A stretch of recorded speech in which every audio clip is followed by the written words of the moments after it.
अस्सलाम वालेकुम नाजरीन, मैं हूं आपकी होस्ट शुमाइला राजपूत और आप देख रहे हैं फास्ट 24 न्यूज़। खबर शामिल करते हैं हमारे रिपोर्टर पंजाब पीर मोहम्मद फुकराज अब्बासी की रिपोर्ट के मुताबिक बताया जाता है कि Hyderabad Sukkur motorway corruption case मुलजिम की निशानदेही पर घर से मजीद 30 करोड़ रुपए बरामद।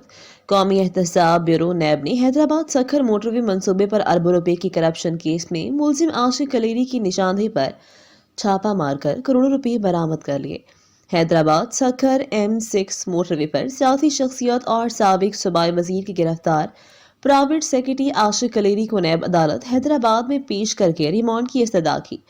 इस मौका पर हुकाम ने अदालत को बताया कि आशिक कलेरी से इससे कबल 13 करोड़ रुपए और गुज़िश्ता रोज मजीद 29 करोड़ 97 लाख रुपए कराची के फ्लैट से बरामद किए हैं, जबकि 2022 के मॉडल की पर तैश तो महंगी गाड़ियां भी बरामद की गईं। नैब का कहना था मुलजिम से मजीद रिकवरी के लिए रिमांड दिया जा रहा है। मुलजिम के कब्जे से 42 करोड़ रुपए की रकम भी बरामद की जा चुकी है। अदालत ने 5 दिन की रिमांड पर मुलजिम आशिक कलेरी को नैब के हवाले किया। ज़राए के मुताबिक आशिक कलेरी एक अहम शख्सियत और साबिक सूबाई वजीर का फ्रंट मैन है, जिसने मोटरवे मंसूबे में होने वाली मुबैना तौर पर अरबों रुपए की करप्शन की रकम हड़प कर ली। ये थी हमारी आज की खबर। मजीद ऐसी खबरें देखने के लिए देखते रहें हमारा चैनल फास्ट 24 न्यूज़। अपनी होस्ट शुमाइला राजपूत को दीजिए इजाजत। अल्लाह निगहबान।